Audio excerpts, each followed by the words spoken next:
Hello friends, welcome to my channel. இன்றைக்கி நம்ம சேனலில் என்ன பார்க்குறோம் அப்படின்னா, இன்றைக்கி நம்ம வீட்டில் பிரம்ம முகூர்த்த பூஜை பண்ணணும் தான் வந்து விலாகாக ஷேர் பண்ணியிருக்கேன். கண்டிப்பாக வீடியோ ஸ்கிப் பண்ணாமல் பாருங்கள். உள்ளுக்குள்ளே நல்ல சுவாரஸ்யமான விஷயங்கள்லாம் வந்து ஷேர் பண்ணியிருப்பேன். நான் எதுக்காக பிரம்ம முகூர்த்த பூஜை பண்ணுறேன் அப்படிங்கிறதையும் வந்து நான் விலாகாக ஷேர் பண்ணியிருக்கேன். வாங்க இப்போ வந்து நம்ம வீடியோக்குள்ளே போயிடலாம். வீடியோ பார்க்குறதுக்கு முன்னாடி ஒரு லைக் கொடுத்து பார்க்குறதுக்கு ஸ்டார்ட் பண்ணுங்கள். நீங்கள் கொடுக்குற ஒவ்வொரு லைக்கும் அடுத்தடுத்த வீடியோஸ் போடுறதுக்கு எனக்கு மோட்டிவேஷனலாக இருக்கும்.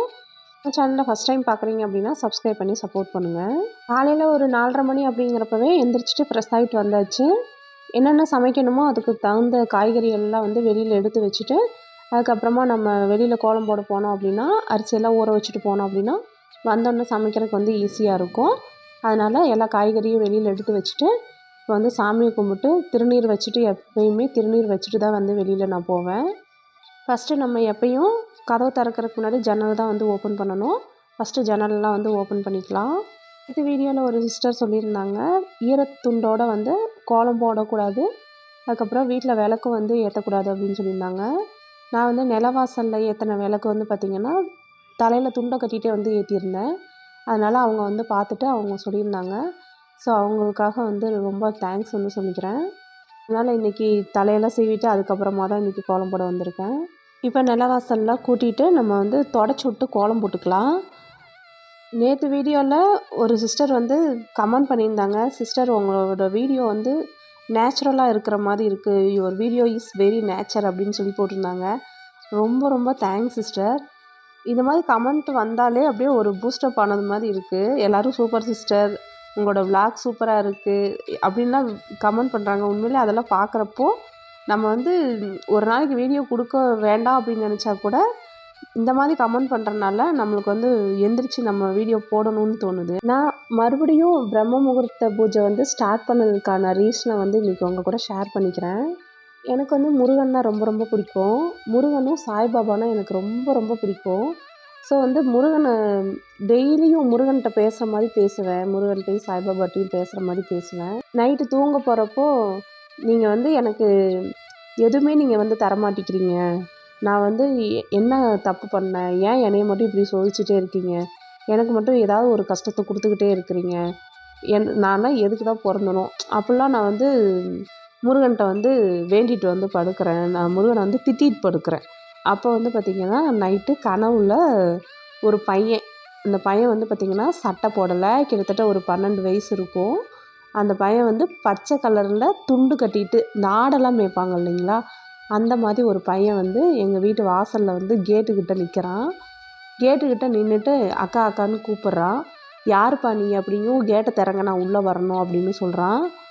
நீ யாருன்னே தெரில, உள்ளே வரேன்னு சொல்கிறியே, உன்னை உள்ளேலாம் நான் விடமாட்டேன் அப்படின்னு சொல்கிறேன். நீ கேட்டை திறக்கா அப்படின்னு சொல்கிறான். ரொம்ப உரிமையாக நீ கேட்டை திறக்கா அப்படின்னு சொல்கிறான். சரின்னு சொல்லிட்டு கேட்டை திறக்கிறேன். அவன் பேசாமல் கடகடன்னு வந்து வீட்டில் சோபாவில் உட்காந்துட்டான்.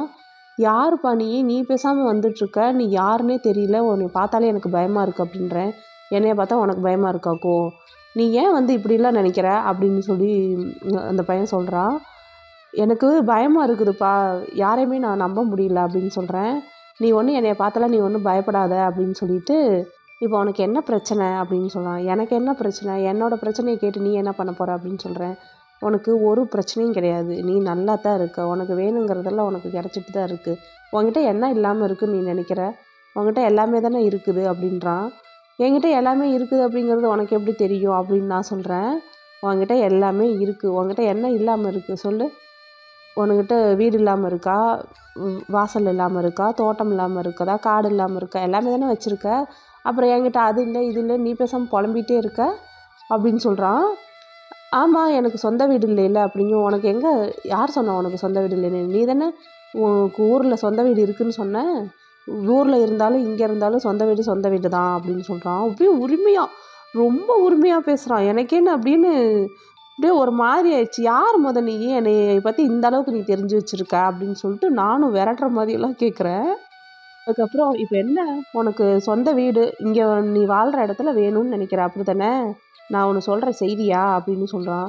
சொல்லு தம்பி, நீ என்ன சொன்னாலும் நான் செய்கிறேன் அப்படிங்கவும், 48 நாளைக்கு எந்திரிச்சு பிரம்ம முகூர்த்தத்தில் விளக்கு போடு, பிரம்ம முகூர்த்தத்தில் விளக்கு போடு, 48 நாள் முடிஞ்சதுக்கப்புறம் உனக்கு நீ கேட்குறது கிடைக்கலன்னா அப்புறம் நீ என்னான்னு பாரு அப்படின்னு சொல்லிட்டு சொல்லிவிட்டு நான் கண்ணு முழிச்சிட்டேன். அப்படியே எனக்கு முருகன் தான் வந்தது.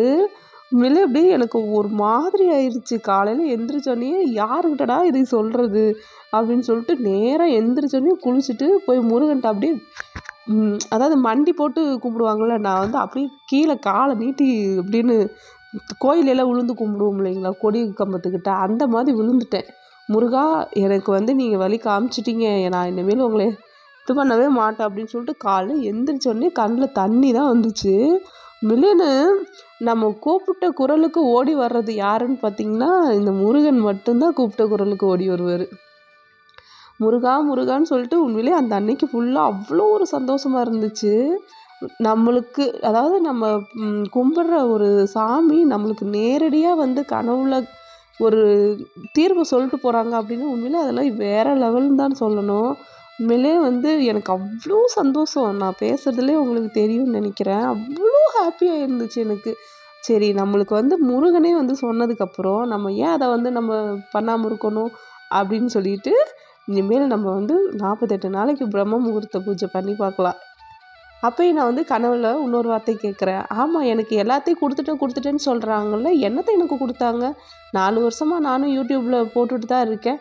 ஆனால் எனக்கு ஒரு ரீச்சும் இல்லைல்ல. அப்படிங்கவும், நீ 48 நாளைக்கு நீ பண்ணு, உனக்கு அதுக்கப்புறம் நடக்கலைன்னா நீ என்னன்னு கேளு அப்படின்னு சொல்லி இந்த பையன் சொல்கிறான். உண்மையிலே சரி, 48 நாளைக்கு நம்மளும் ட்ரை பண்ணி தான் பார்ப்போமே, நம்மளுக்கு தான் இந்த மாதிரி சோதனைகள்லாம் நடக்கிறதெல்லாம் ரொம்ப பிடிக்குமே, இந்த மாதிரி கொஞ்சம் த்ரில்லிங்காக இருக்கிறதெல்லாம். சரி, நம்ம ட்ரை பண்ணி பார்க்கலாம் அப்படின்னு சொல்லிட்டு 48 நாள் பிரம்ம முகூர்த்த பூஜை பண்ணியே ஆகணும்னு சொல்லிட்டு இன்றைக்கி வந்து பார்த்திங்கன்னா 3ஆவது நாள் பிரம்ம முகூர்த்த பூஜை சிறப்பான முறையில் பண்ணி முடிச்சிட்டேன். உண்மையிலே ரொம்ப ரொம்ப சந்தோஷமாக இருக்குது. கண்டிப்பாக வந்து முருகனை நீங்கள் வேண்டிக்கோங்க. முருகன் உங்களுக்கு கூப்பிட்ட குரலுக்கு ஓடி வருவார். எனக்கு லைஃப்பில் நடந்த மிராக்கள்னு தான் சொல்லணும் இதை. இல்லை, ரொம்ப ரொம்ப சந்தோஷமாக இருக்குது. இப்படியே சீக்கிரமே நம்ம புது வீட்டில் மீட் பண்ணுவோன்னு நினைக்கிறேன். எனக்காக நீங்களும் வேண்டிக்கோங்க. நான் வந்து ஊரில் எனக்கு வீடு இருக்குது, இருந்தாலும் நான் வந்து திருப்பூரில் புதுசாக சொந்தமாக ஒரு வீடு வாங்கணும்னு நினைக்கிறேன், அவ்வளோதான். சூழ்நிலைகளும் இப்போ எனக்கு அமைஞ்சிட்டு தான் இருக்குது. டக்குன்னு அமையணும் அப்படின்னு சொல்லிட்டு நான் வேண்டிக்கிறேன். ஸோ எல்லா வேலைகளும் முடிச்சாச்சு. இப்போ வந்து பார்த்திங்கன்னா இன்றைக்கி பாப்பாங்களுக்கு லஞ்சுக்கு வந்து லெமன் ரைஸும் நம்ம எடுத்து வச்சுருக்க அந்த காயெல்லாம் போட்டு பொரியலும் தான் வந்து செஞ்சுருந்தேன். ஒரு வீடியோவில் பார்த்துட்டு ஒரு சிஸ்டர் வந்து சொல்லியிருந்தாங்க, அக்கா நீங்கள் வந்து இந்த ஹாட் பேக்கில் பேக் பண்ணுறீங்க ஓகே, அதில் வந்து இந்த காய் வைக்கிறது பார்த்திங்கன்னா பிளாஸ்டிக்கில் இருக்குது, அதை வந்து பாப்பாங்களுக்கு வந்து பிளாஸ்டிக்கில் வைக்காதீங்க, ஸ்டீலில் வந்து வைங்கக்கா அப்படின்னு சொல்லியிருந்தாங்க. ஸோ அவங்களுக்கு வந்து ரொம்ப தேங்க்ஸ் சிஸ்டர். கொஞ்சம் கேர் எடுத்து இந்த மாதிரியெல்லாம் வந்து கமெண்ட் பண்ணுறாங்க இல்லைங்களா, அவங்களுக்குலாம் உண்மையிலே ரொம்ப ரொம்ப நல்ல மனசுங்க. ஸோ வந்து இப்போ லஞ்செல்லாம் பேக் பண்ணியாச்சு. இன்றைக்கி வந்து பிரேக்ஃபாஸ்ட் பார்த்திங்கன்னா தோசையும் பாலாக்கீரை கடைசலும் தான் வந்து பண்ணியிருந்தேன். எல்லாமே வந்து பேக் பண்ணிவிட்டு பாப்பாங்களுக்கு தோசையெல்லாம் போட்டு கொடுத்தாச்சு. இப்போ வந்து பாப்பாவுக்கு வந்து இந்த பூ வந்து வச்சு விடலாம் அப்படின்னு சொல்லிட்டு, எனக்கு இந்த பூ வந்து ரெட்டை ஜடையில் வைக்கிறப்பெல்லாம் எங்கள் அம்மா எனக்கு வச்ச ஞாபகம் தான் வரும். எங்கள் அம்மா டெய்லி 2 சைடுமே வச்சு விடுவாங்க ரெட்டை ஜடை போட்டு. ஆனால் இப்போ இருக்க பிள்ளைங்க 2 சைடெல்லாம் வந்து வைக்க மாட்டேங்குதுங்க. 90s கிட்ஸ்னாலே அந்த ரெட்டை ஜடை, கனகாம்பரம், மல்லிகைப்பூ இதெல்லாம் வந்து அவ்வளோ நல்லா இருந்தது. இப்போ எல்லாம் வந்து யாருமே என் பிள்ளைங்களாம் கனகாம்பரம் பூலாம் வைக்கவே மாட்டாங்க. இப்போ 3 மணி இருக்கும். 3 மணிங்கிறப்போ ஒரு பார்சல் வந்துருந்துச்சு. இது என்னன்னு பார்த்தீங்கன்னா, பாத்ரூம் கழுவுறதுக்காக ஒரு ப்ரஷ் ஒன்று வந்து வாங்கியிருந்தேன். அதாவது ப்ரஷ்ஷுனா, இது வந்து வைப்பரும் ப்ரஷ்ஷும் சேர்ந்து இருக்கிற மாதிரி. நம்ம வந்து கொஞ்சம் மேலேலாம் டைல்ஸ் வந்து மேலே வரைக்கும் ஒட்டியிருக்காங்களா, அது வந்து மேலே எல்லாம் வந்து நம்மளுக்கு எட்ட மாட்டேங்குதுன்னு சொல்லிட்டு இந்த மாதிரி கொஞ்சம் ஹேண்டில் இருக்க மாதிரி வாங்கியிருந்தோம்னா நம்மளுக்கு கழுவுற கொஞ்சம் ஈஸியாக இருக்குன்னு சொல்லிட்டு வாங்கியிருந்தேன். உண்மையிலே இது சூப்பராக இருந்துச்சு. இதோட ரேட் வந்து பார்த்திங்கன்னா ரூ. 159. நல்லா இருந்துச்சு. இது வந்து நான் பாத்ரூம் கழுவுறதுக்காக வாங்கினேன்.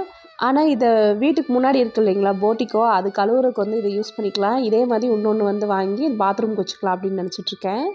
இது வந்து பார்த்திங்கன்னா போர்டிகோலாம் நம்ம வந்து பவுட்ரு போட்டு தேய்ச்சி கழுவி விட்டோம்னா அவ்வளோ சூப்பராக இருக்கும். ஒரு சைடு வைப்பர் இருக்குது, ஒரு சைடு ப்ரஷ் இருக்குது. வந்து இன்னொரு நெக்ஸ்ட் வீடியோவில் இதை வந்து யூஸ் பண்ணி காமிக்கிறேன். ஸோ அவ்வளோதான் ஃப்ரெண்ட்ஸ், இந்த வீடியோ இதோட முடிச்சுக்கிறேன். அடுத்து ஒரு நல்ல வீடியோவில் மீட் பண்ணுறேன். அது வரைக்கும் தேங்க்ஸ் ஃபார் வாட்சிங்.